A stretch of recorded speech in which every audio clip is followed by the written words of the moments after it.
Are you telling me that the Fakertarians want to make? They have things on there. They're not even like humans, and they're like making comments. They try to make the most degenerate comments. Archie, get the fuck off my stream. That's the thing with like that what's his name, Hudak guy, like who is, I will say, Nick, on the show you were at there, right, amongst them, he's the smartest. I believe Fakertarians has done more damage to the Libertarian Party than anybody Fakertarians tries to damage. Because it's a bunch of people who have no official position. They're just tweeting on their own personal timelines. And Fakertarians goes and screenshots it and publicizes this is what's wrong with the Libertarian Party. Fakertarians has lost so much credibility that no one is willing to... It's the boy who cried wolf. Like, they might actually be right one day. Maybe there'll be one day where there's an actual Nazi that someone puts on our show. We're just going to be like, eh. Well, the Fakertarians hop on and they're like, ooh, that's a anti-Semitic, and people are like, that's anti-Semitic, and I'm like, first of all, you fucking idiots, I'm half Israeli. And while I'm at it, you know what? Fuck that page, those Fakertarians. Fuck that page too. Fuck all those guys. They're on my shit list too. Fuck them, giving me fucking shit for going on fucking Stephen Molyneux's show. Hey, they're fucking the Fakertarians one, who actually pissed me off more because from what I've been told, there's like a couple decent people attached to that. Fuck them. Fuck those guys. They're gonna fucking give me shit for fucking going on Stephen Molyneux's podcast to advocate against war because you didn't like that I called him great.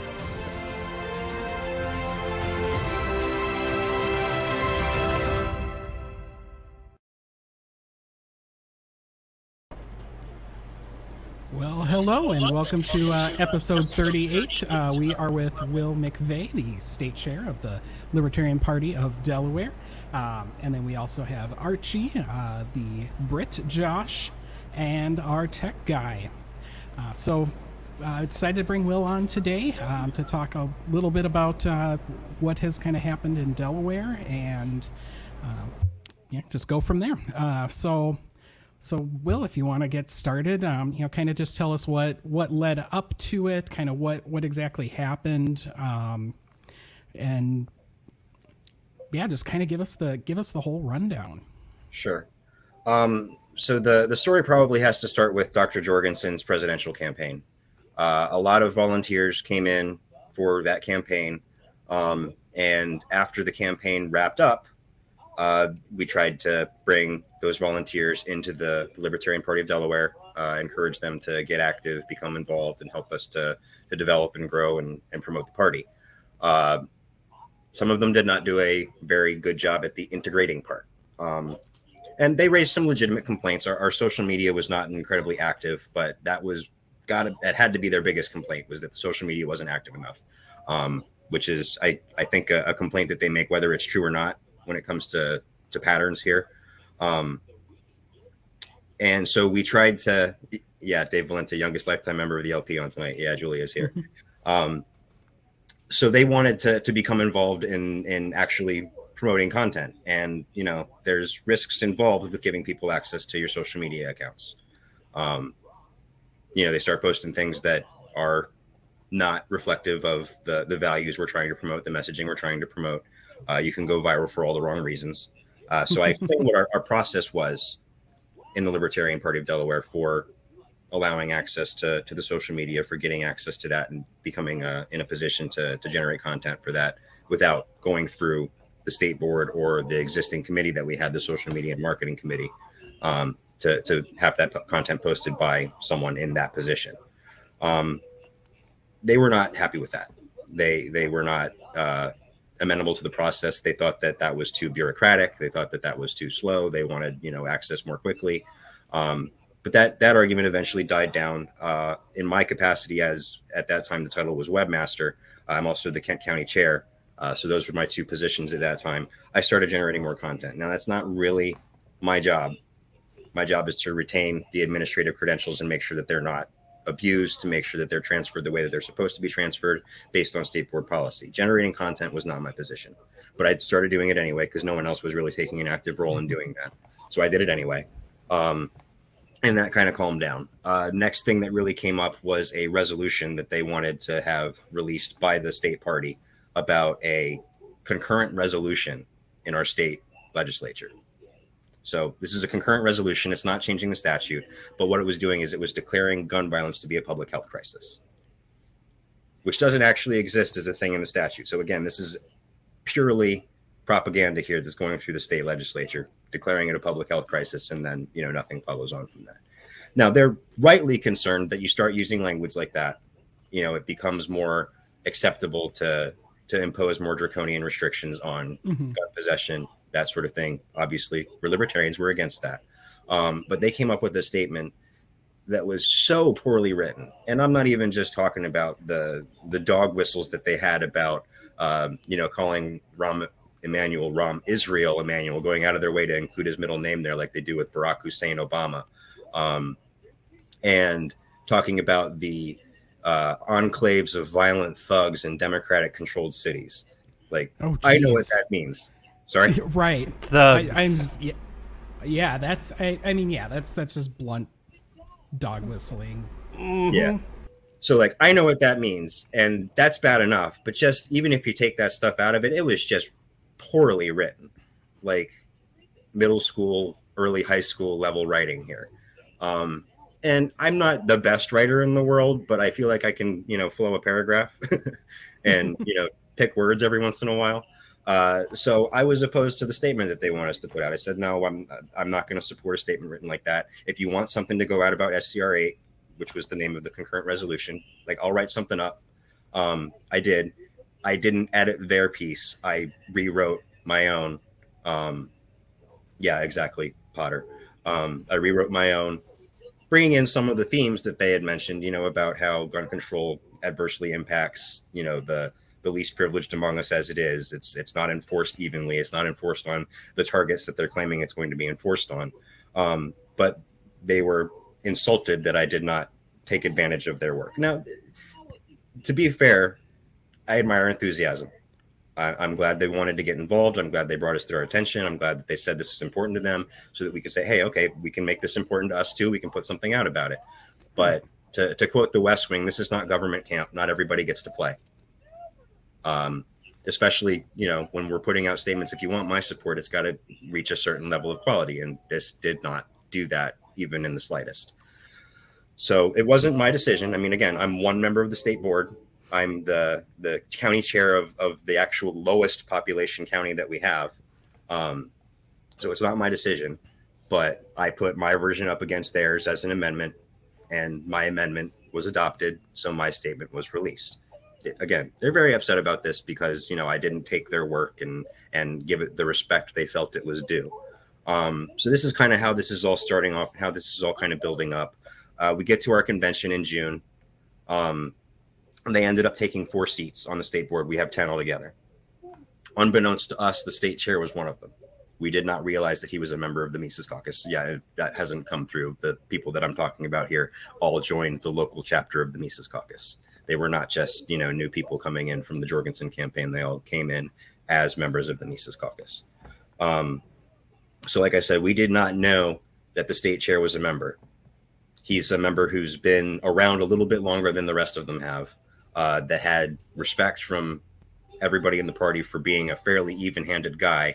And we kind of got the idea, or at least the hope, that he would be able to serve as a mediator. He would be able to temper their excesses and bring us all together to be able to work together to promote the party in the state.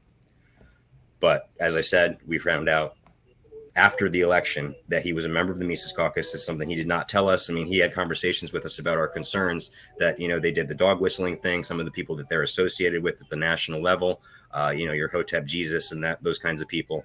And, you know, he took those concerns in stride and said, you know, I don't think that they, third person here, they are like that. And, you know, as far as the local people are concerned, I have no reason to believe that they actually are like that, with the exception of kind of the dog whistling language that was in that one statement that, you know, I'm not going to say that that's a definitive thing right there. Like, that could just as easily have been an innocent mistake. But again, using that they language, like he's not a part of it, is deliberately misleading us as to what his associations are and where his loyalties lie.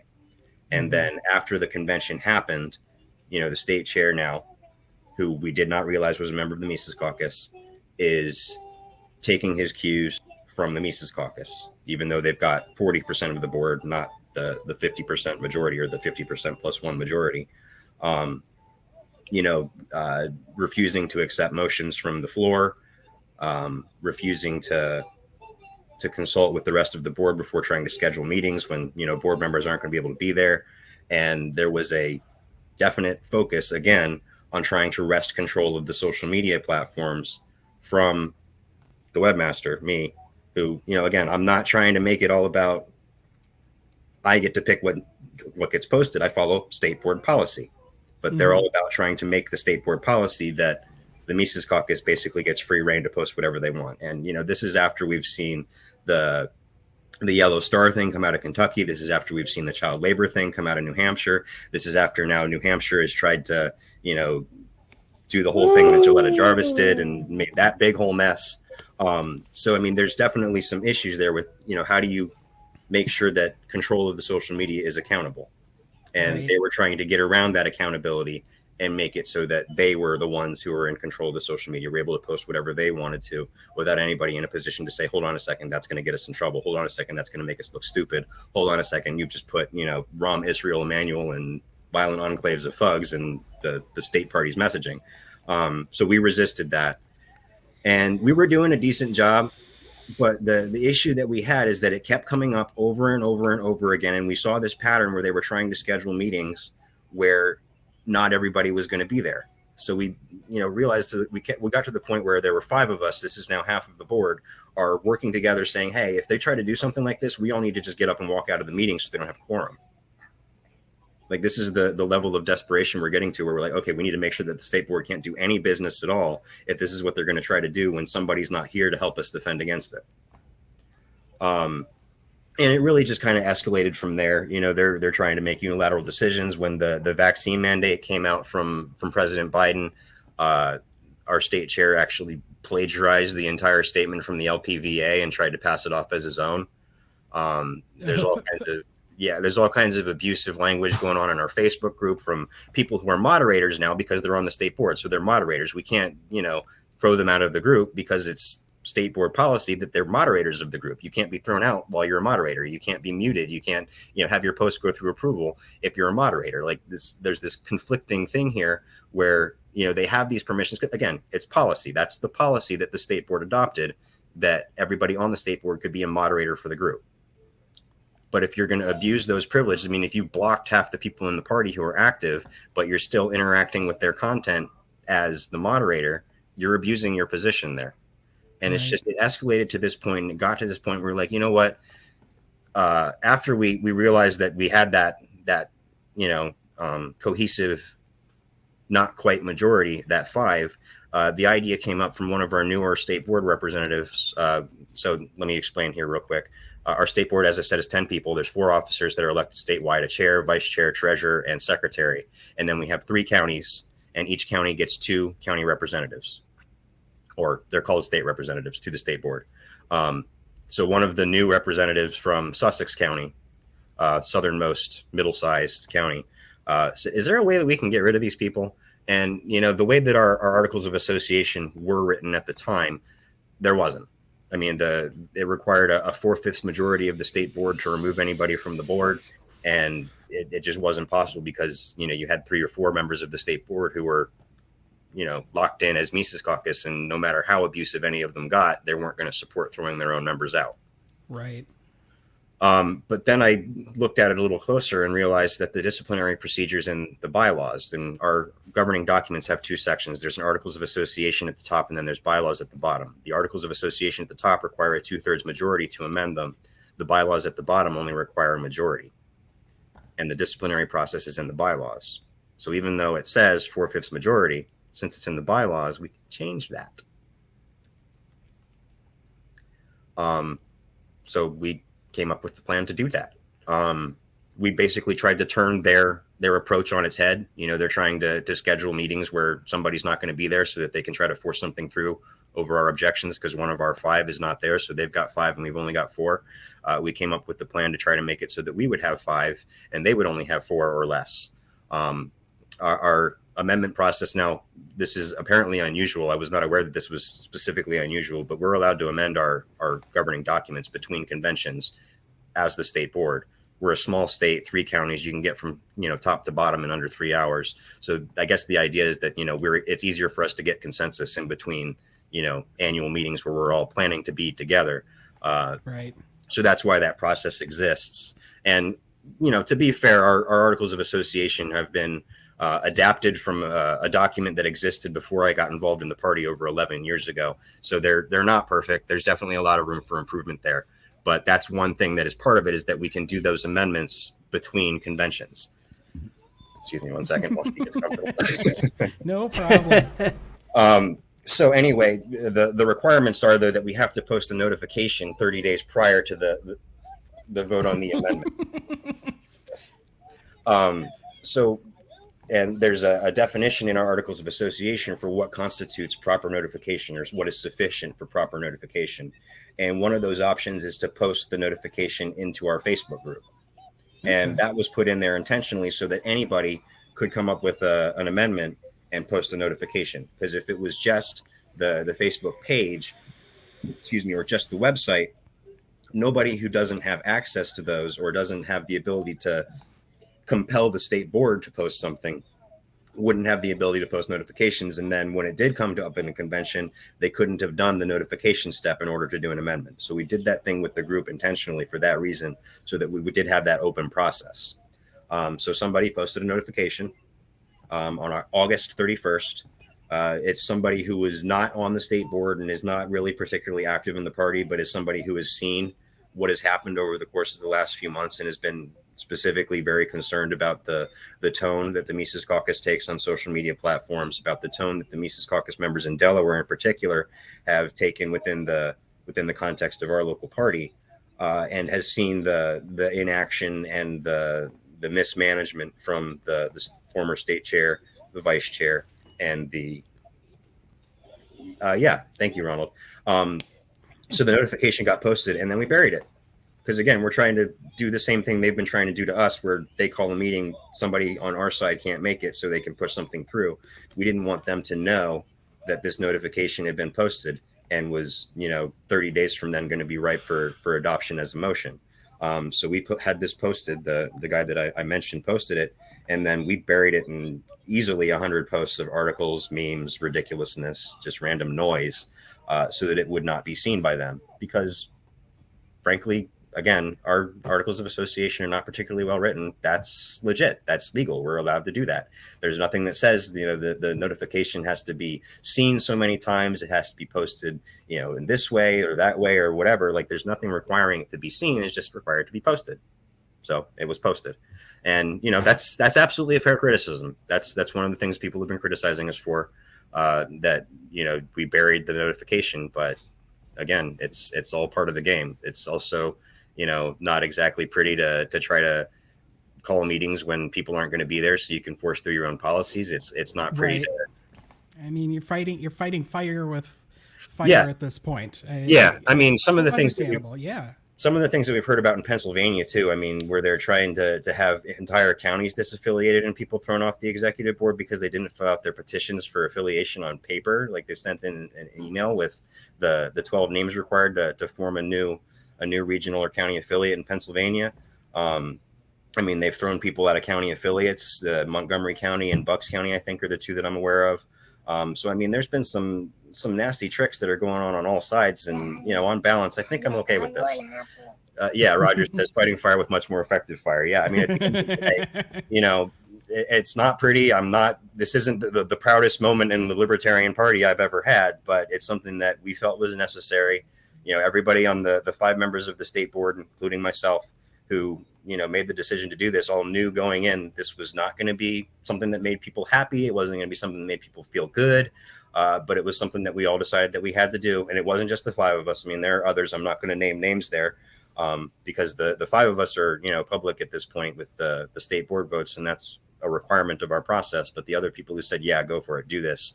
Hey, how about including this? How about including this? The various nuances of the plan as it developed, there was more than just the 5 of us. I'm not going to give numbers. I'm not going to name names. You had support. This was not a unilateral effort. I mean, everybody, you unilaterally. I didn't unilaterally do anything. I became the state chair by default based on our succession rules. Anyway, I'm jumping ahead in the story here. So we posted the notification. Yes, we buried it. Yes, that was kind of dirty, but unprincipled. Yeah, okay. Whatever, Ronald. Moving on. So, over the course of the next 30 days, the drama and stupidity continued and just basically made it that much more important that we move forward with what we were doing, because this was not a tenable way to operate a state political party. It was not a way to grow the party. I mean, anybody that we invited into our local Facebook group would see the stupidity happening and be like, I don't want to touch this with a 10-foot pole. There's no reason for people to get involved in a mess like that. So then, the time came up, the 30 days expired. It was actually 31 days technically, because it was October 1st. We could have done it on September 30th. Yeah. Could have done it on September 30th, but on October 1st, several of us got together at Fraser's in Dover. If anybody's in Delaware, they're probably familiar with that. Outside of Delaware, probably not so much. And it was the 5 members of the state board, as well as, a few other people. And we ran the meeting to actually adopt the motion to amend the bylaws. And this is, again, another peculiarity of our process. We're required under Articles of Association to hold a quarterly meeting of the state board. So, 4 meetings each year, 1 each quarter. But we're also able to do ad hoc meetings between those quarterly meetings. And those meetings are started by somebody making a motion, somebody seconding it, and then completion of a quorum call. And this usually happens in a chat thread. Back in the day, it happened on a Facebook group chat. Then based on concerns about Facebook, banning people or whatever, we didn't want to be exposed to that. We moved to Signal. And then based on a suggestion, actually from one of the Mises Caucus members, we moved to Discord, because we can create a channel there that is public for people to see, but private that they can't interrupt in. So just the state board is allowed to interact there. And that's where a lot of our business is conducted, especially in between those quarterly meetings. So we started it in that chat, and I posted the screenshot of the entire transcription there from the initial motion through the completion of the process. And it took about 5 minutes. I made the motion. It was seconded. We completed the quorum call. This is probably a little sneaky here, but procedurally, we didn't have the chair present to say, okay, we can call the vote now. So I raised a point of order that it was dilatory not to call the vote, because there were 5 of us there and the chair wasn't, and then said that the Sussex chair, who is vice chair Newcastle, 3rd in the line of succession to take over the chair, should rule on the point of order. He ruled against the point of order, which is no different than any of the other people ahead of him would have done, to say, no, it's not dilatory. But we appealed that ruling, overturned that ruling, voted on the amendment. The amendment was to change it from the 4/5 of all state board members to 2/3 of all county chairs. So that's me and the Sussex chair. We, at that point, said, remove these 3 people. We removed those 3 people. Then based on our succession bylaws, the chairmanship fell to the Sussex chair. He didn't want it. He resigned. Then it came to me. So I did not seek this. I did not want this necessarily, but it came to me that way. At that point, I nominated the Sussex chair for vice chair, because that's a position he was more comfortable with. We confirmed him. That's it. It's done.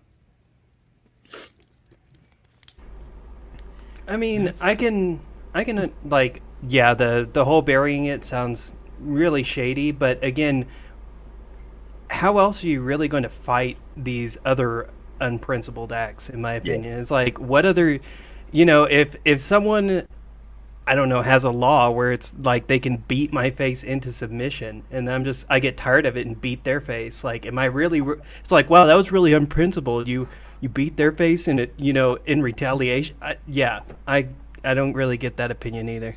Yeah. I mean, like I said, I know it's not necessarily pretty. I've admitted that it's unethical, but I think there's shades of gray there. I mean, there's a lot more unethical we could have done that we haven't done and would not want to do. I mean, obviously, it would have been a whole lot better if the notification wasn't buried. And actually, I left a important piece out. Our secretary resigned the Monday before we did all this. Yeah, of course, I knew it was going to go down, Ronald. That doesn't mean that. Whatever. Anyway, who is this Ronald guy? He's somebody who I think lives in Delaware. He's definitely active in our group. I've never seen. Really hates you. Yeah, clearly. I've never seen him in a meeting or anything, but he's relatively active in our Facebook group, so I'm familiar with him, and I'm familiar with his sympathies, and I'm not particularly worried about his opinion. In any case, though, like I said, it's important to note that our secretary resigned the Monday before this happened on Friday, so it was the 27th, I want to say. I might get that date wrong, of September. And the thing is that our secretary was a swing vote. I mean, he's a really great guy. Nobody has anything against him, even on the Mises side. But he was just tired of all the fighting and tired of all the drama and didn't want anything to do with it. It was affecting his own mental health. He was like, look, I can't, this is screwing up my Zen or whatever. I'm not going to be a part of this anymore.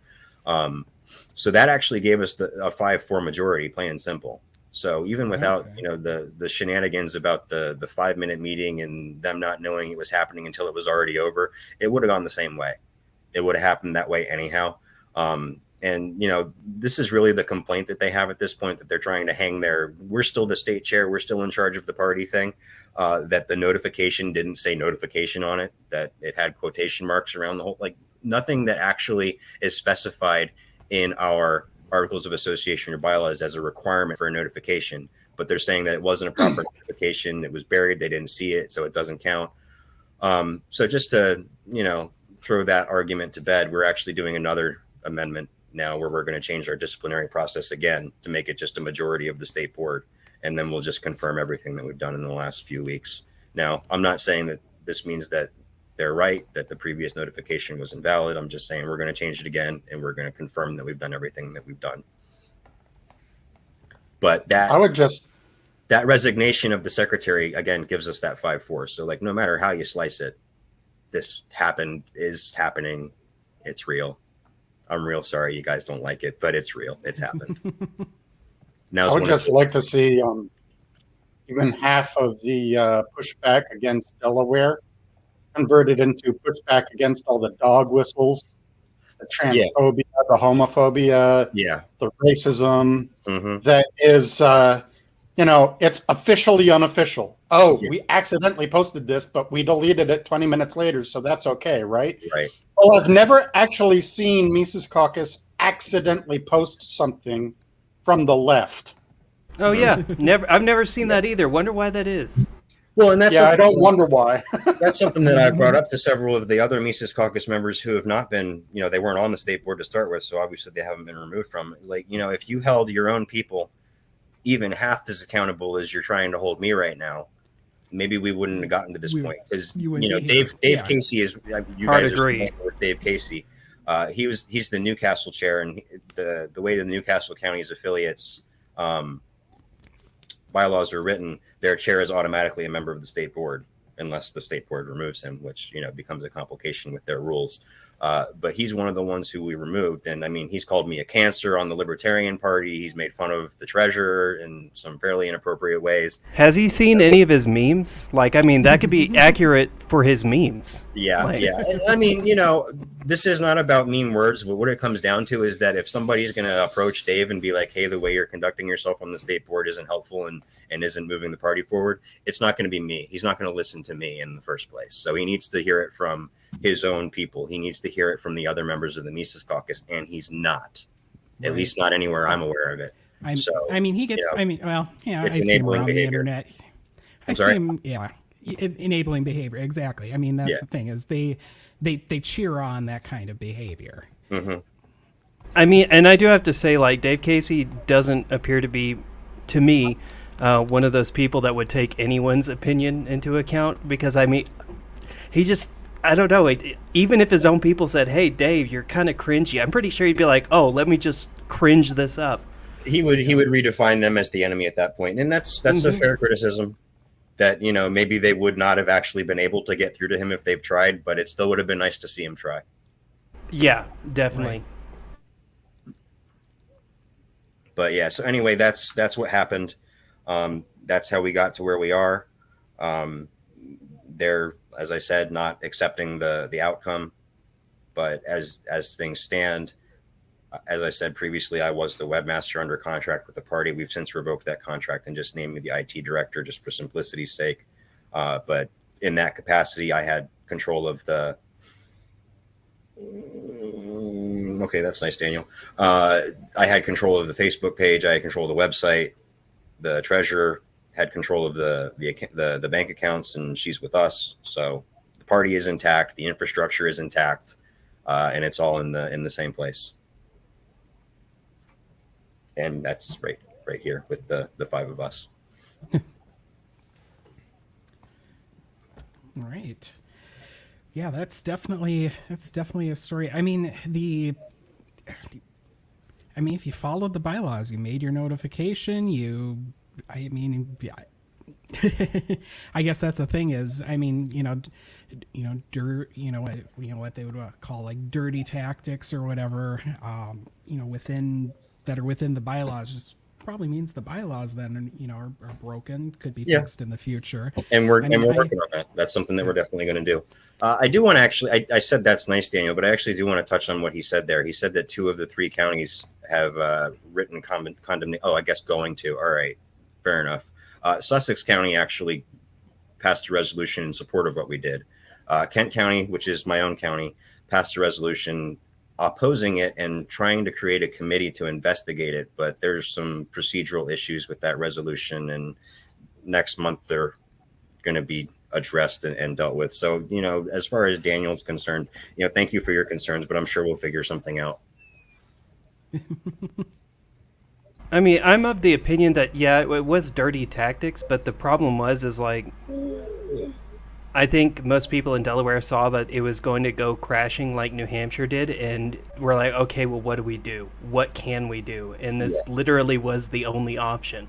If you had any other option, you would have taken it. You would have been like, let's do this out in the open and get it all out there. But these people weren't going to let you, and to me, it's kind of forgivable.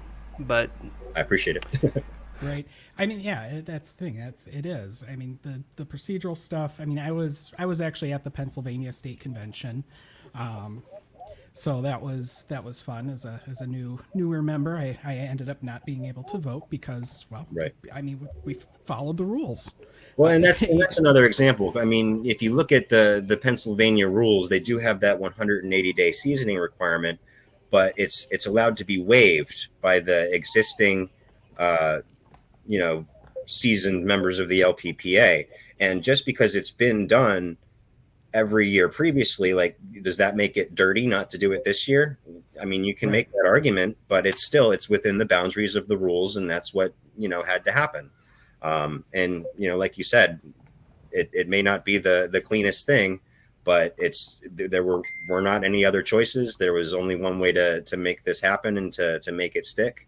And with all due respect to Miss Jarvis, in New Hampshire, this was a completely different thing. She did not even attempt to follow the LPNH's bylaws to split her group off, and admitted as much that she was creating a whole new organization. Like it was doomed to fail from the get-go. I have every bit of respect for why she felt the need to do it, but this is not a comparable situation here. We followed our bylaws, we followed our rules. We are the same organization, the same assets. We just changed some leadership a little bit.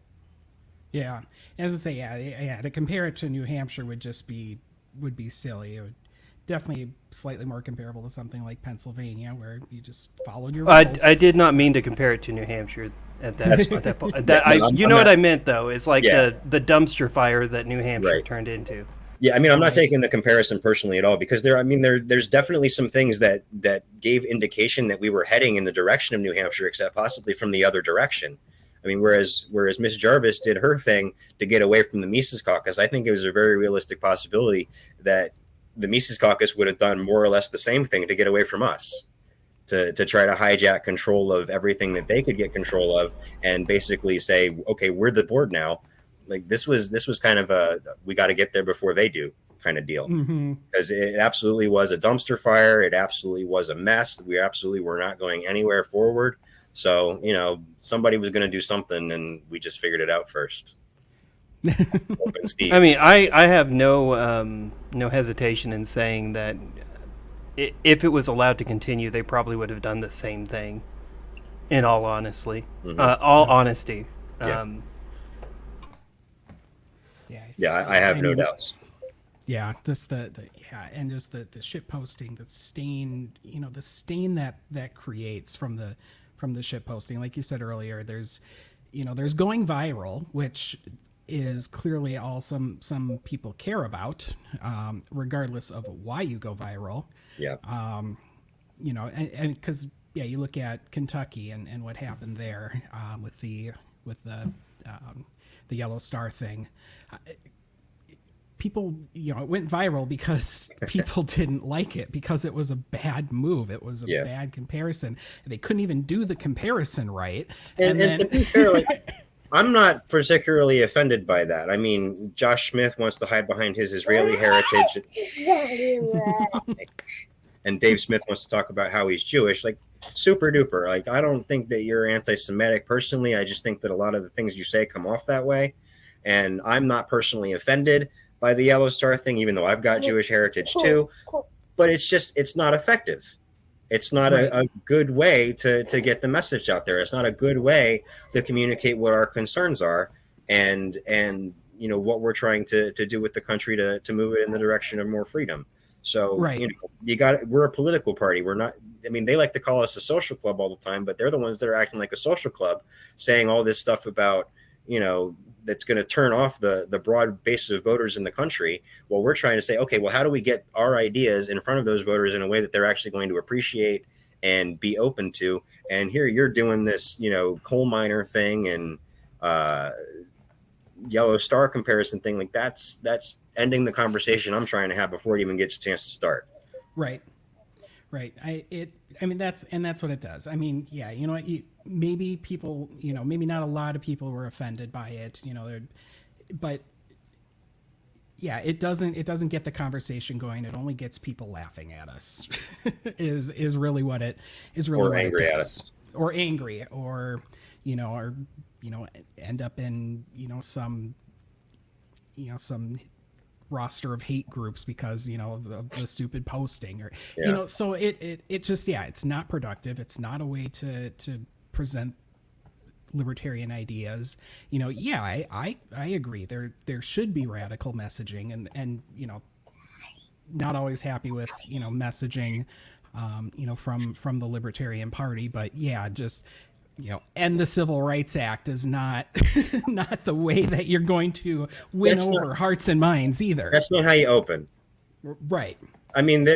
Even their whole thing, let's focus on ending the Fed, ending the wars, ending the war on drugs. Great.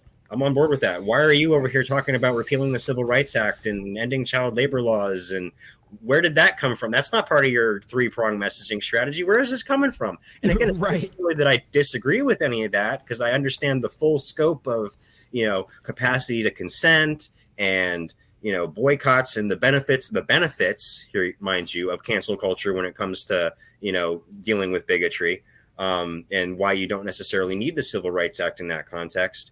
But that's not how you start the conversation with people who think that we're all a bunch of crazy, bigoted racists. Let's try to step away from that stereotype instead of leaning into it. Right. Definitely. Exactly. Right. And, is it really that hard to ask?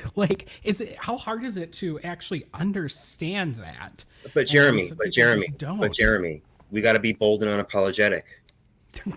Messengers of liberty. That's being bold and unapologetic for all the wrong reasons. Yeah, I'd rather be bold and not have anything I need to apologize for in the first place. Yes. Right. Because I talk to people and and people are like, oh yeah, I really really like these ideas, and then all of a sudden New Hampshire tweet and people that I've been talking to about Libertarian Party start messaging me and going, what the fuck? And it's like, I was almost there. Great. Thanks for ruining it, guys. Yeah. It does. It turns off a lot of people. It's not a good direction. And I've got people who have been active in the party for, as long as I have, even longer, coming up to me saying, hey, if this is the direction we're going, I'm not going with you. I say, I agree with you. I'm trying to make sure we don't go that direction too. And that's the same for, oh, sorry, go ahead, Archie. It's what I call the broken Overton window fallacy. They're throwing a rock through the window rather than shifting it carefully. There's definitely, there's so many crap laws on the books. that we have to be bold in our messaging. I mean, our vision of what government should be, or for anarchists shouldn't even be, is so far from where we are. You know, that to actually get there, we have to, you know, plot the course out a little bit rather than just throw a rock through the window. Archie, I've been calling that since I got involved in the party, the A to C problem. Our ideal circumstances C, you know, that free society, the, you know, utopian, libertarian, whatever.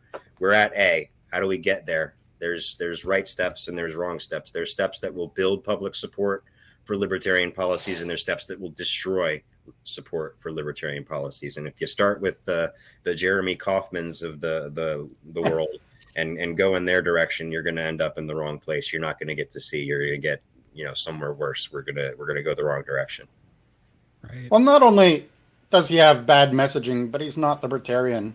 Like, he's just flat out I would not consider Jeremy Kaufman there's no libertarian at all. Yet he runs the Libertarian Party of New Hampshire's Twitter feed. So, Right. Well, that doesn't make him a libertarian. Yeah, I mean, here's one thing. Here's a message for me that encapsulates Jeremy Kaufman: is he has no problem blocking immediately a guy who is a ferret on a Twitter account. But he has a problem with blocking, like, you know, teenagers. That's a little too hard. Yeah. Oh, that was just my own comment there. Well, and that's Chris Hansen has entered the chat. Chris Hansen has entered the chat. Have a seat. Yeah. Going back to what Archie said for a minute, though, about he's not libertarian. I mean, that's one of the challenges of our movement. And again, one that I've identified a long time ago is that we're a small movement.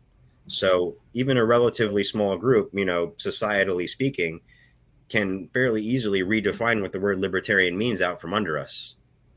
And it's difficult to prevent that because we just don't have the infrastructure. We don't have the size to be able to say, no, that's not what libertarian means. This is what libertarian means. And, you know, you start getting into the no true Scotsman fallacies and blah, blah, blah. And yeah, fine. Okay. I get all that. But, you know, there's a specific vision that the Libertarian Party has been trying to promote for 50 years, and it's been built painstakingly into 50 state ballot access for the Libertarian Party over 50 years with time, money, effort by thousands of volunteers. And that's being thrown away. It's being squandered. Daniel, I just want to respond to your comment here. I don't know if you've heard the saying, but you attract more flies with honey than you do with vinegar. Mm-hmm. That's all I'll say about that. Yeah, because vinegar's shit. Yeah, and you don't fucking attract flies with vinegar or ammonia or bleach. You like, don't it just doesn't anything work with vinegar. Everyone fucking runs away from vinegar. Well, except for you Brits and your fucking fish and chips shops. Yeah. But I shouldn't swear. Actually, there's a kid Fish and there. chips is awesome. Well, and I gotta disagree with this point in general. The whole thing about, you know, if you're avoiding making the general public angry, you're not over the target. If you're talking about libertarianism, people get, yeah, some people will, but I happen to be of the train of the school of thought that a lot of people in this. I'm on the phone. You Josh. I told you about this. Yes. Okay. Great. I told you I'm on the phone. I'm so of the cute. school of thought that most people in this country have libertarian leanings, you know, libertarian tendencies that Republicans always like to tell us. And yeah, most of those are bullshit. Sorry, do we have a language issue here? no, Well, you have the to only ask language your is for daughter. you. Okay, have to ask your daughter. don't worry about her. She's heard it. Okay, as long as she's fine with it, we'll be fine with it. I've been waiting for that. Right, the can is open. Yeah, she comes to libertarian. That was terribly phrased. I am very sorry. No, but you know, I think that, you know, when Republicans say they have libertarian tendencies, that's like a vegetarian with bacon tendencies. So, you know, fine. But I happen to think that the broad base of the country really does have a lot of libertarian sympathies. And if we can explain to them what our positions mean for them in terms of, we want you to have more freedom without other people having the freedom to hurt you, but they also have the freedom to do differently from you too. Like, I think that appeals to most people. Mm-hmm. Now, when you look at, you know, what they would call the deep state, quote unquote, when you look at the lobbyists, when you look at the Congress people, the media, like, yeah, sure, most of them, they're not with us. They're not on board. They're not going to be happy about it. But when you're talking to your average, you know, person on the street, I can make libertarians sound good to just about anybody. Has been my experience. You know, whatever. I used to spend time out at the Occupy camps when they were having them here in Delaware, and I got a lot of them on board with, you know, libertarian messaging in terms of, you know, you're worried about the 1%. The 1% exists because government subsidies, because government contracts, because government regulations protecting them from competition. They were sympathetic to that message. So, like, I'm able to talk libertarianism without making just about anybody angry. So I don't agree with that. I don't agree that you have to make people angry in order to talk about libertarianism. I mean, for me, I completely agree. I work on a college campus, so a big issue there is a lot about racial justice, and I always love to bring the war on drugs into it, where I'll just tell them, be like, why is it minorities are, like, you know, 10 times more likely to be arrested for these things? I'm like, because the war on drugs is racist. And I'm like, why don't the Democrats do something about it? Why do the Republicans want to go even harder on it? Don't you realize this is a war you're not going to win? And I've gotten so many people to say, yeah, I'm going to vote libertarian this year because they're actually going to do something. And then you can spin that too into the war on guns too. Well, you know, on campus, the war on guns, people are usually a little touchy about. I mean, I completely agree. Armed minorities are harder to oppress, but that's fair. They're not ready to accept that message yet. That's a key racial justice issue too, though. I agree with you, by the way, that it doesn't make much sense. Like, he makes it sound like you go down the street and you go, hey, people shouldn't go to jail for smoking marijuana. And then this guy just pulls out a sledgehammer and starts smashing everything around. Yeah, I'm sorry. Most people don't get angry when I tell them that we should legalize cannabis. Like, some of them may exactly. Their first gut reaction is, oh my God, but then everybody would be high. What are you, a stoner? Like, but I can... Like, that's step one in the conversation. But then we go into, you know, police corruption, violation of civil rights with civil asset forfeiture, search and seizure. Like, this starts a conversation. But if your deliberate purpose is, I'm not doing my job if I'm not making this person angry, you can find a way to make that person angry. I'm sure. I believe in you. I'm positive. I can tell you. I can tell you, if you go to a college campus and start talking about age of consent laws, everyone's just going to be like, "Holy shit! Why is this guy on campus?" Yeah. Can we get Chris in here, Hansen, please? Yeah. Have a seat. Although Rich Perez did ask, I think, a legitimate question from an unlegitimate source. Do you think the steps you took helped or hurt the LP? It's tough to say. I mean, when you're talking about the national party now at this point, I think it's tough to say. I think it depends on how it plays out in the long run. I mean, there's definitely been some talk at the national level about not recognizing the change in leadership, about disaffiliation, about our delegates not being seated in Reno. I mean, if things play out in that direction, it will absolutely end up hurting the LP. I mean, even if it goes in the other direction, honestly, it could hurt the LP. But I think that the thing is that the Mises Caucus is loud, but they're a minority. I think that, you know, when you look at how their candidates have performed in the last two conventions, you know, they get 20-25% of the vote.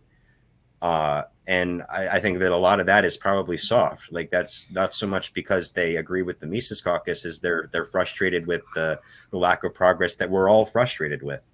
And they're ready to throw a Hail Mary and try to figure out, you know, something to try to do something different.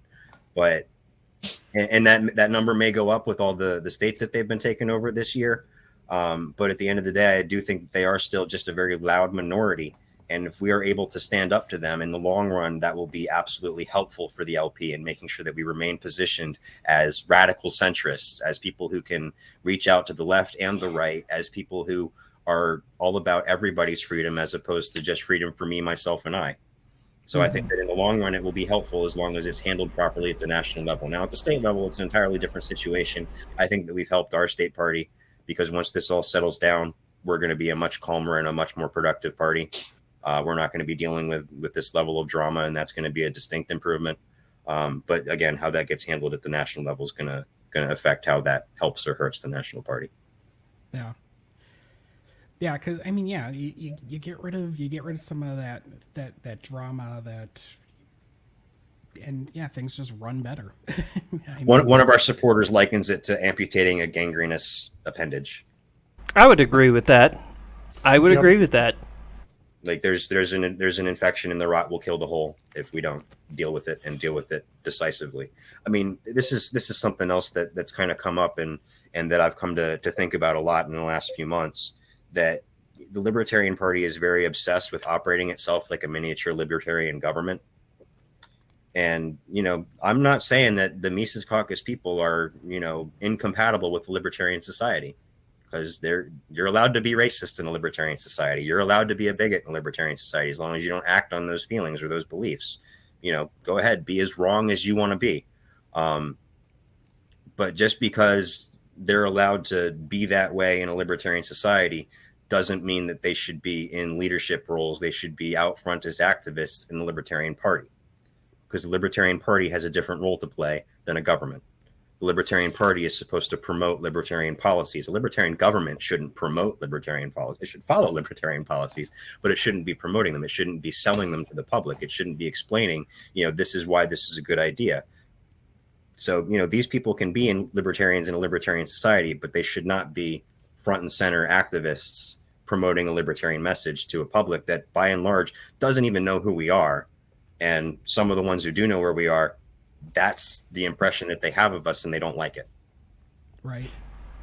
We got some more nasty comments here. Let's see. It's always fun going through the comments. Oh yeah, it's apparently you're not the chair. You're like North Korea over here, just pretending to be the chair of all of Korea here. So this is the Newcastle County affiliate. It's their page for the time being. They are very much dominated by the Mises Caucus. All of their officers are Mises Caucus members. This is Dave Casey's home county. And they are... Is it probably Dave Casey posting this? I don't know. My guess is that it's their treasurer, probably Carter Hill, possibly one of their board representatives, Dylan, who is... Listen, just post the pirate video. We'll do that. That's even better. Yeah, I don't know who is actually running the page at this particular point in time with this comment, but either way, this does not come as a surprise. There was a let me see here. Daniel did make a comment here. I just want to show him the graph of LP membership over the last year. Yeah. Like, you'll notice that if you take a little bit of calculus, that graph's on decline. Oh, is that what you need to figure that out, is calculus? Yeah, you just I mean, all you need to know is f of x plus h minus f of x all over x plus h minus x. But I mean, that's here nor there. That's here nor there. That was a lot of numbers and letters, man. I'm not sure I followed all that. So sorry, I'm a math tutor at the at the campus, but right.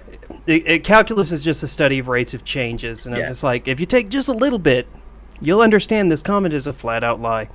Yeah, it doesn't take much. But no, I mean, and even the people that they are bringing into the party, like, yeah, that's nice. We want people to join the party, but ideally we want libertarians to join the party. And just because you're joining the party doesn't mean that you should automatically get to run the party. And if you want to run the party, you definitely need to be libertarian. And if you want to be a libertarian that runs the party, you also need to be the kind of libertarian that can talk to everybody and not gratuitously, for an absolutely no valid reason, piss them off. Just a suggestion. Yeah, you want libertarians, not the Wehrmacht. Listen, the bar graph is a lie, everyone. We've all been lied to. So, thanks, Daniel, for pointing out how calculus is a lie. You can fly now. This is a Newton joke, sorry.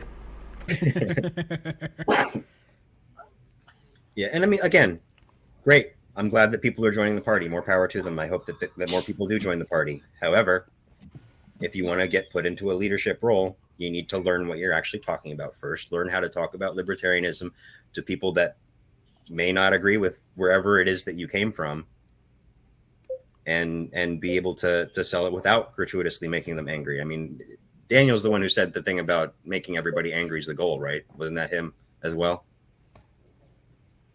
Yeah, I'm pretty sure it was. Yeah. If that's his mentality, then he's clearly on the wrong side of this discussion already. I mean, how are they getting angry at him? Is he insulting their family or something? I would suggest he stop doing that. Does he walk up and goes, "Your mum's a bitch"? Would you By like the to talk way, about libertarianism? Yeah, have you heard about our Lord that, or he sends their mom like a cringy ass meme of like poorly photoshopped faces on a trailer for Pirates of the Caribbean. I'm sorry, I can't leave the pirate joke. I just can't. It's so bad. I feel like I've missed this video. Why have I not seen this? So it is a Dave Smith video. So it's Dave Smith's face like imposed on Johnny Depp and a couple scenes from Pirates of the Caribbean, and it's actually behind it is the rant that that we had in our intro, where Dave's like, you know, screw Fakertarians, I hate them, blah blah, and then we cut to that last title card, and it's just that, and that's anytime Dave pops up in our Twitter, we just say not enough pirates. Just, you know, I think I might have seen the video now that you're describing it. I think the Mises Caucus actually posted it to their page at one point. I tell you, that's an issue that I think they need to work on. They give people like Dave Casey, and Dave Casey in particular, far too much influence. Rethink that. I mean, like, the influence he has, I thought was really small because his memes were just not even dank. Well, but according to him, he's a heavyweight. Sure, as long as you discount every other heavyweight out there, yeah, he's a heavyweight. So here's some. I mean, let's call this a nickel's worth of free advice for the Mises Caucus. If this is not really how you are, your marketing's terrible. You should work on that. Right. I mean, that's yeah. really what it comes down to. Like, there are people in the Mises Caucus in my own state that I do have a lot of respect for, that I do not believe are, you know, examples of the worst of the worst. I don't think that everybody's like that, but the organization that you're a part of has that presentation, has that, you know, view of itself out in the real world. And if that's not who you are, then you need to do better. To counter that, yeah.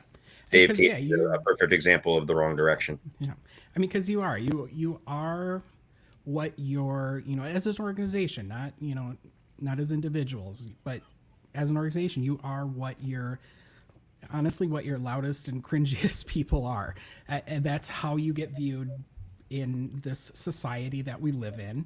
And so, yeah, if you're gonna put those people on a pedestal to you know, Jeremy, are you saying messenger. Are you saying he's part of the problem? Oh. Okay, cut it. You said that to great comic effect. Oh, way better comic effect than anyone with comic in their Twitter handle. Believe me. Gee, I wonder who you might be talking about right now. No idea. Oh, and by the way, I did want to address. I'm sorry if I keep interrupting here, but again, Daniel, wrong person. It was me.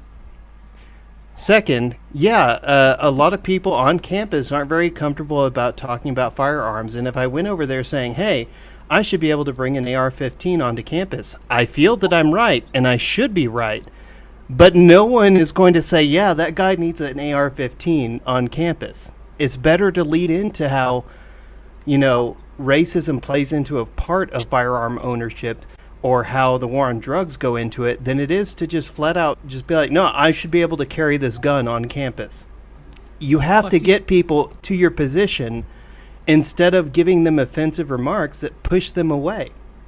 Right. Just a thought. That makes me think of 2 points. The first one being, you know, just what you said. You got to try to appeal to people with what they share our beliefs on. You know, your cannabis legalization, ending the drug war, that kind of thing. You don't lead with the thing that's going to piss them off. Get to that. And the second point is, I actually watched the video. I rarely watch YouTube videos. It takes up entirely too much time if I sat and watch every YouTube video people recommended to me. But one that I did watch was the Soho debate between Nick Sarwark and Dave Smith. And the point that really caught my attention as a key distinction between the Mises Caucus and most of the other people in the Libertarian Party is the way that they each dealt with the lady at the end during the question and answer period, where they were talking, where she was saying, you claim to be anti-war and yet you don't support gun control. Dave Smith's response was basically to laugh at the woman and deride her for being wrong. Whereas Nick's approach was to say, hey, I understand what your concern is. Let me tell you where we think gun violence comes from and why we think our solutions are better ways to address gun violence than gun control. War on drugs, militaristic culture, imperialist foreign policy, all of this, you know, creates that violent attitude that is more responsible for gun violence than the fact that people have guns. And that really, speaks to the difference there. You got to meet people where they are. You got to have a conversation with them in a way that you're not just trying to. I think there was an article that was put out several years ago about libertarian macho flash. You don't prove your libertarian credentials by pissing people off with how libertarian you are. You gotta lead with something that's gonna get them on your side. I mean, this is something else that's really important to them. They're not so worried about getting votes. They want activists. Like, okay, but you don't get activists by pissing people off. You got to get them on our side first, and then they'll develop more libertarian views on the things they don't agree with us on already. You can't lead with what's going to alienate them. That's how you don't get activists. That's how you don't get votes. Hard agree. Yeah. And I mean, Logic here brought up a good... Yes, when you start bringing up the racist intentions behind gun control and how they were initially meant kind of to keep minorities out of owning guns so they couldn't fight back, yeah, their ears do perk up for a lot of them. But for some of them, it doesn't always work out that way. But I think when you come to it and you talk to them about it, about the historical intentions of everything, yeah, definitely. Well, and here's the other aspect of that. It's different if they ask you about gun control and you say, oh, well, I don't support it because this, that, and the other thing, as opposed to if you show up, get in their face, by the way, we should legalize nukes. Yeah, they kind of just like, what? And again, I'm not saying anything against legalizing nukes, absolutely. But at the end of the day, how do you approach somebody who doesn't agree with you on that topic? You find something you do agree with them on, so they don't immediately think that you're insane, and go from there. Yeah, and I think, yes, I think people should be able to own nukes. I also think that when you start talking to these people, even if you, for some reason, they're like, so you think you should own nukes? And I'll be like, yeah. And if, you go over the nuances, be like, if I bought a nuke, don't you think all my neighbors would be like, our neighbor just bought a nuke. What the hell is he planning? Don't let the dog shit in his yard. Yeah, don't fuck with him. McNuke. Good. That is a meme that I will probably never tire of. But yeah, I mean, again, it just comes down to, you got to reach people where they are and get them on board first, and then you can deal with the things that they're not going to immediately agree with you on. You can lead into that. You don't have to hide it. You don't have to, change your position on it. Just maybe don't lead with it if that's not going to be what they want to hear about. You got to let them hear what they want to hear about and how the Libertarian Party is going to give them what they care about, even if it's not necessarily the way that they think they're going to get it in the first place. You can get to that.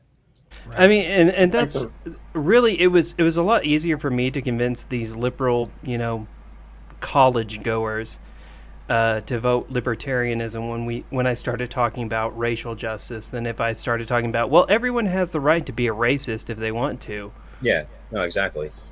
It's back to that same point. Yeah. I think the whole point is intention. And a lot of these people, rather than wanting to get votes or support candidates, they just want a pure libertarian message to reach everyone, and that's not going to change anything. Votes will change things, and getting candidates into office to actually recall troops is a goal worthy of learning how to market your ideas. But these people just want to beat people over the head. Right. Mm-hmm. One thing I do want to say, Daniel, if you think that legalizing cannabis only appeals to the left, you don't know the right. This guy's knuckles must be sore from dragging him all day. Oh, God, yes. Or how about this, Daniel? I talk to people on the right all the time about gun control and how opposed I am. It's all dependent on who I'm talking to.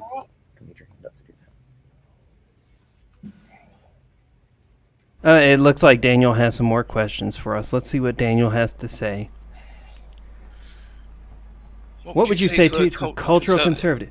Well, it depends on what their cultural conservative is. If their cultural conservative is, we should keep the black people out of my neighborhood, then I would say fuck off. But that's just me. Well, hold on, because again, there's a difference between being able to do what you want in a libertarian society, and okay, you should be talking to other people about libertarianism on behalf of the Libertarian Party. Like, yeah, if you're a cultural conservative in the standpoint of, I don't want black people living in my neighborhood, like, yes, you're a dickhead and I don't like you, blah, blah, blah, etc. Check all the virtue signaling boxes. But at the end of the day, if that's the community you really want to live in a libertarian society, yes, you're allowed to be a douchebag. Yeah. But you're still not the person out front of the party to be like, to lead with that, to be like, hey, I'm a cultural conservative and I want to live with, only white people in my neighborhood. And here I am representing the Libertarian Party. Like, that's the mistake.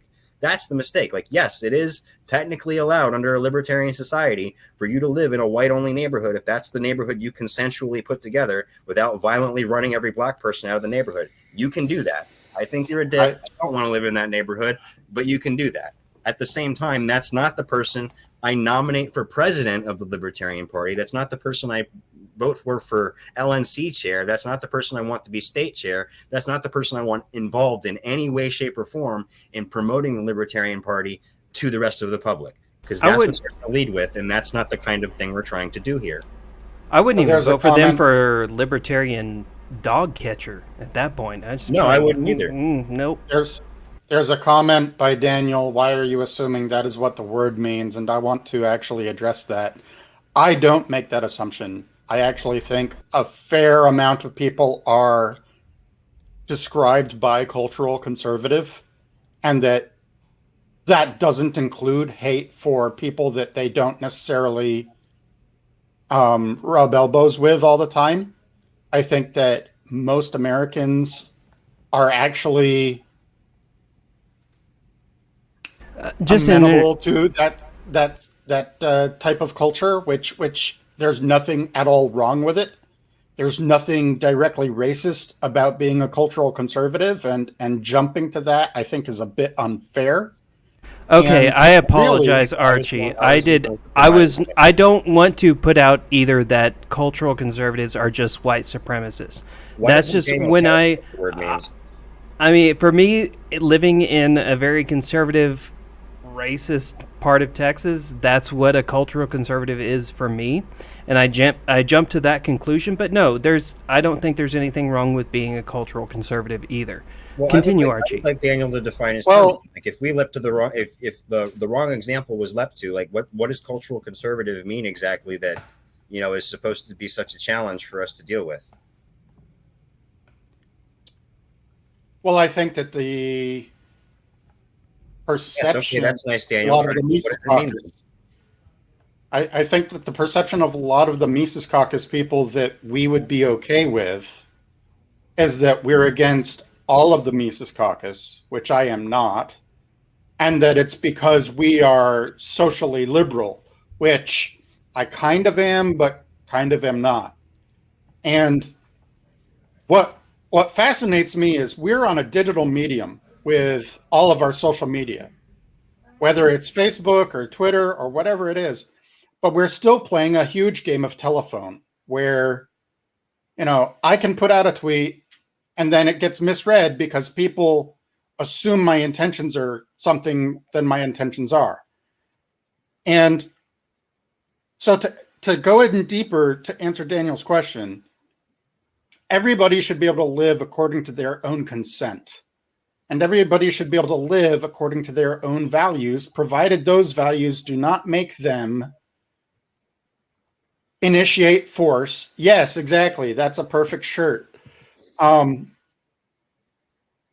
long as those values do not make them use force against others or fraud.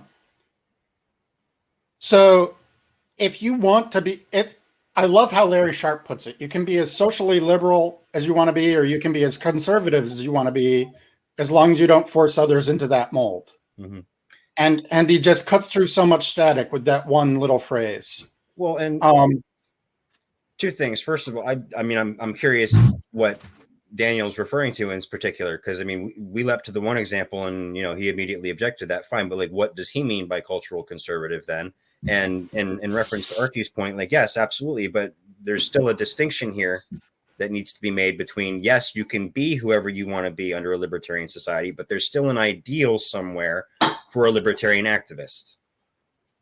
And that's the ideal. That's really what we're talking about here is a libertarian activist, a, active promoted leadership role of the Libertarian Party.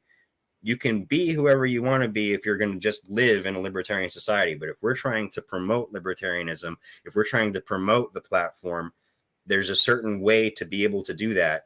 And if you're leading off with, to borrow the bad example, the white nationalist, like, yes, you can be a white nationalist in a libertarian society, but you shouldn't be a white nationalist in the Libertarian Party. Hey, Daniel, I see you agree with Larry Sharp and you agree with Archie, and I just want to say Dave Smith wants to know your location. Sorry. I mean,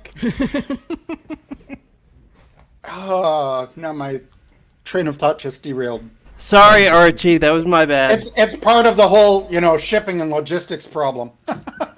Yeah, I knew it. Well, and see, that's the thing is, we mentioned, I guess, talking to the left, but cultural conservative isn't a policy position. I mean, unless you want to make that a policy position, and if you want to make cultural conservative a policy position like gun control or drugs, then you really aren't a libertarian at that point. So, I mean, if you want to personally be, this, a culturally conservative, whatever that means, still haven't really gotten a clear definition on that, but, I guess, yeah, you can be one. I mean, that's... The problem I have... I don't really know where to go with the comment outside of, kind of what Archie said there. The problem I have with social conservatives is that they mean like drug control. We got to make sure our neighbors aren't doing drugs, and we got to make sure they're...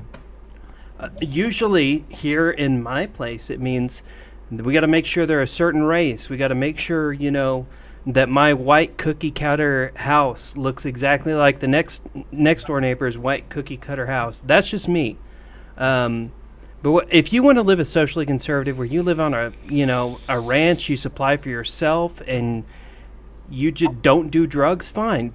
But you can't force that on everyone else. That's where I think a lot of the Mises Caucus goes wrong, is that they're like, yeah, we need to make sure these social values are forced on everyone else. I don't know if that's just me, if anyone agrees with that, but it's like...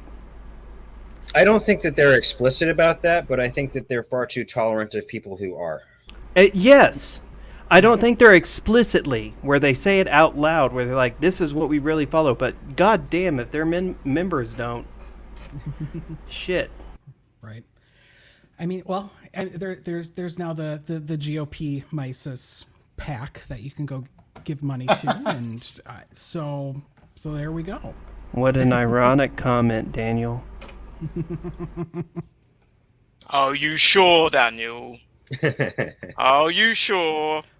I mean, their position is something, I'd pull, blah, blah, blah, and then that's all they say, and kind of don't really say anything else beyond it. So, I mean, this is something that's come up locally. The Mises Caucus efforts to remove the abortion plank from the LP platform, specifically for the reason so that it is more friendly and more appealing to the kinds of social conservatives that aren't okay with, just not getting abortions themselves, but making sure that no one else can either. That's the difference between social conservatism and libertarianism. And yeah, there's a bright red line there. There's a bright red line between, libertarianism and, $25 an hour minimum wage laws and 50% tax rates. There's some things that we can't talk to the left about either, but social conservatism of that particular brand is something that we can't talk to the right about. There's no middle ground there. There's no compromise between ice cream and dog shit on that one. Listen, Daniel, if you're out there in Michigan trying to legalize mushrooms in Michigan, good on you. Yep. The rest of your members aren't with you all the time. That's all we're saying. But only mushrooms? Why not cocaine? Yeah, legalize recreational cocaine, goddammit. Yeah, man. Coke's legalize way better than recreational mushrooms. heroin. But I do want to bring up the abortion thing that we were on. It's like, I don't like abortion personally. I don't think it's something that someone should go willy-nilly into, but I also realize that no one goes willy-nilly into it anyway.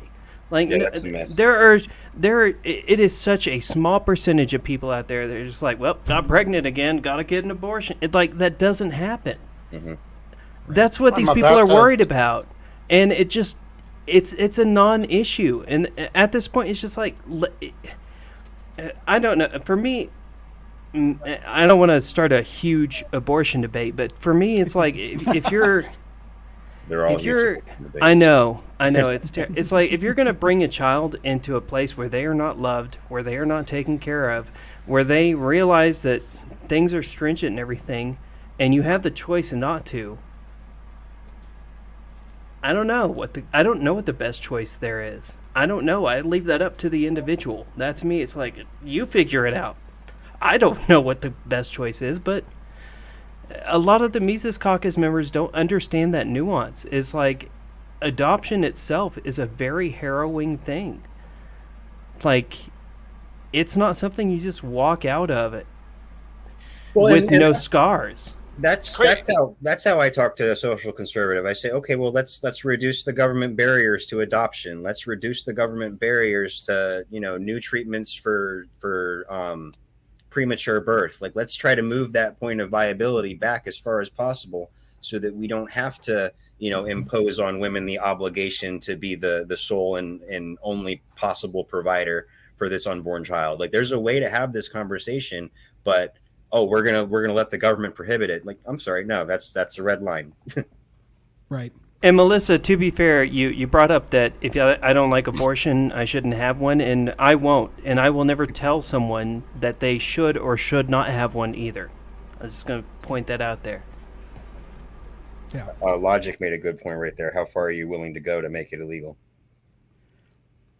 And none. Not going to make it illegal. Yeah. It's crazy to me, though, because, the conversation around abortion was settled in Europe decades ago. Well, technically, it was settled in the U.S. decades ago, too, but there are people trying to change it, so. Yeah, but you guys, argue about it every single day, and we just laugh at you. No, we don't. No. We argue about abortion on Mondays and guns on Tuesdays. Yeah, man, taxes on Wednesdays. You got a little calendar. We have a schedule here. It's complain about tax day. We have a debate calendar here in the U.S. Didn't you know that? I didn't, mate. Sorry. No. It's a messaging calendar. No, my personal position, I'm very pro-life. But at the same time, for government, I've seen government interfere in so many other things and just make it worse. If we... Okay, take the argument that is often thrown at pro-lifers that you just want to lock women up. No, that ignores prior restraint, innocent until proven guilty, all of those things. There's a whole system of how our laws work. And I don't want to throw any of that out. I don't want the government making it illegal, because that would only make it worse. I want adoption to be easier. I want the economy to be in such a position that women aren't going to have to choose between, having a job or having a kid. Mm-hmm. But the plain fact is our whole system is rigged to screw people, and not in a pleasurable way.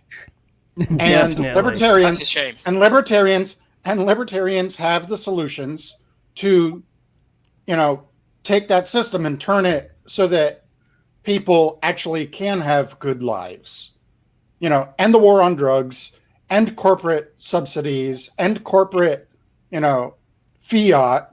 It's basically, if we changed Congress people's suits into, NASCAR style suits where their corporate sponsors are listed, there's not a single person in Congress that isn't going to be suited up that way. I think we can all agree no one should be locked up over an abortion. No one should go to jail over an abortion. I think we can all agree. It's like, no, sending a woman who has an abortion to jail helps no one. It helps nobody. Right. Well, no, I didn't actually mean to kick off a whole discussion about. Oh yeah, sorry. I told you. I said at the beginning. I was like, I don't want to start an abortion debate, but here we are. I'm actually interested. Daniel said, "What about Ireland? What about Ireland? What's your question?" Yeah, I don't know. I don't know where this is going either. Didn't Ireland change their? There could be tort related to what? Tort related to abortion. Oh, do they have a similar law to Texas? No, abortion is legal up to 12 weeks, and then after that, it's the whole, threat to the mother's life and everything like that. But abortion is legal. Why do we need to punish people who have abortions? That's my question. Why? Yeah, why don't we punish the Irish instead? For me, the abortion is already punishment enough. Like, people don't leave that, with happiness and joy. They don't come out of the abortion clinic being like, wow, that was the greatest experience ever. Yeah. All right. My point of mentioning it was to just deal with Daniel's whole thing about, well, how do you talk to a social conservative? I think yes, cultural conservative was the word that he used. And, the answer is that I think that we do have, ways to promote libertarian policies to cultural conservatives. I mean, that's most of what my earlier activism was, because I got involved in the LPD in the Libertarian Party in general in 2010, and this was the height of the Tea Party movement, and that was my first kind of recruiting grounds to try to bring people into the LP, was showing up at these Tea Party meetings, these patriot meetings, to say, hey, I get that you're concerned about taxes, you're concerned about the individual mandate in Obamacare. You're concerned about, immigration and abortion, et cetera, et cetera. Well, here, let me tell you, some of the reasons why the Libertarian Party is the answer for you, because, we're gonna cut the welfare state and make it so that that's, relying on private charity instead of government taxes. We're gonna, make it easier to do adoptions and facilitate there being fewer abortions, even if we're not going to outlaw it. So there's ways to approach these issues that are important to cultural conservatives. But you have to do the same thing that the Mises Caucus is not doing with people on the left, is you have to come at it with sympathy and, understanding where they're coming from and assume that they have good faith and say, this is how we're going to help you get to where you want to go, even if we're not going to go the way you thought we had to go to get there. Mm-hmm. But you have to be able to do that to both sides. And, I did that with the Tea Party groups and the Patriot groups in 2010 when I first got involved, then moving into the Occupy groups in 2011 and 2012. As, that developed, you need to be able to go both directions. You need to be able to sell the libertarian philosophy and libertarian platform to both sides of the mainstream American political spectrum. And if you can't do that, you're shutting down half of the potential voters that we can appeal to, half of the potential activists that we can develop into libertarians. And you're making a huge mistake if that's the way you're going to sell the Libertarian Party. Yeah. Have you considered Ireland, though? Have you considered Ireland? I don't want to bring it back to the abortion. I consider Ireland frequently, and I wish they would be libertarians too. What's this authoritarian enforcement of abortion? What the hell are you talking about? They do have a little bit. I think they do have a little bit of authoritarian enforcement of abortion when it comes to Ireland. They just force people. Well, in Ireland, sure, but in America, no. No. I mean, he does bring up this point. Daniel does. Human beings have right. I mean, again, it goes back to Melissa's point. If you don't like abortion, don't have one. Yeah. There we go. And that's where we'll leave it there. Yeah, we'll leave it. Well, we'll leave it there. Let's try really hard to leave it there and have a conversation about something else. Hey, I took over the Libertarian Party of Delaware. Wasn't that nasty of me? Oh, and that was so nasty. I swear to God.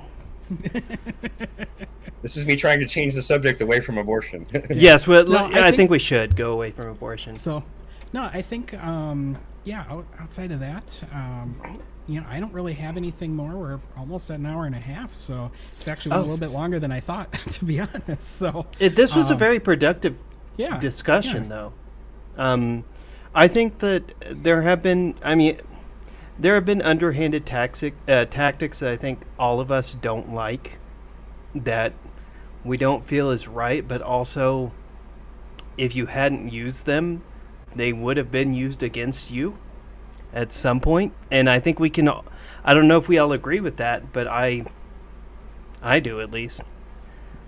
I mean, I look at it as a burden. It's something that, like I said, we all decided had to be done, and we were going to be the ones that did it, and we were going to be the ones that took the scorn for it, that took the hatred for it, and by the chair position falling to me, I was going to be the center of that. I knew that going in. I knew that was going to be the case. I knew it was going to end up being the public face of this, and that's a cost that we accepted, for better or for worse, as something we felt had to be done. Honestly, I think it was. You did what you had to do. You did what you thought was right. I don't think that you did it out of a power-hungry means. Jeremy, do you agree? Like, you didn't do this to become chair. Right. It wasn't selfish. It wasn't. Oh yeah, I want to be chair. Or let me figure out how to do it. And it was out of defense of the future of the party. And there were several options where someone else could have very easily become chair, and I encouraged that. But the consensus was that I would be in the best position to defend what we had done, and to put that public face on it. And that's honestly, that's my biggest job right now as chair, is to move through this situation. And if there's any use for me in the party after that, then I'm happy to do that. But that's the reason why I was put on as chair, is to be the face of this, and to make sure that no one else had to deal with the being the focus of the ire of the Mises Caucus for doing this. And it really is a burden, but like I said, it's one that we felt we had to do, and one that I'm willing to take on for the benefit of the party and for the benefit of the movement. Awesome. I agree. I mean, I think that there literally was no other option, and that's this is how it went. And unfortunately, people are going to be unhappy about it, and they're just going to have to die salty, I guess. I don't know. Well, to quote Dave Casey's favorite line, "Cope and seethe." Yes, cope and seethe. It's kind of funny how they will say cope and seethe to everything, but then somebody calls Peter Quiznos a pussy, and he quits and goes to the Mises GOP pack. Yeah. So, Isn't that just a fucking kick in the head? Man, the level of projection coming from that caucus, I swear, between the accusations of being a social club, while most of the things that they do are social events that are frankly alienating to the voters that we're trying to appeal to, the loser brigade thing, when the candidates that they do support do just as badly, if not worse, as the rest of the parties do. The mean words and mud decorum complaints that we're the ones who are super sensitive. When anybody says anything even remotely negative about the Mises Caucus, you hear the "ree" from across the room. It really is just they're describing themselves so often when they talk about how terrible we are. Right. So, all right. Well, Jeremy, didn't they say that they were going to stop talking about us, and they continue to talk about us? No, they'll never stop. They're never going to stop. We should give them a big old hug. Jeremy, you want to wrap up? I think we'll wrap it up for the day. So I want to thank you guys for having me on. I really do appreciate it. I appreciate you coming on as well. I enjoyed it. Thank you for coming. If I may say, this has been one of the most productive talks. I don't think that there was any. I mean, there are things that I disagree with what you did with the burying it and everything, but also I realize that you did them because there was no other choice. It's like, if there had been another choice, you would have taken it, and you're not sitting here trying to empower yourself from it or become the chair over it. And you've said that multiple times. To me, you're just doing God's work out there. You're just trying to make it to where your party survives another day without these fucking New Hampshire dumpster fire bullshit tweets. And I can respect that. I think it was productive because I shut the fuck up for most of it. All right. Well, thanks again for coming on, Will, and we will see you in 2 weeks. See everybody. Bye.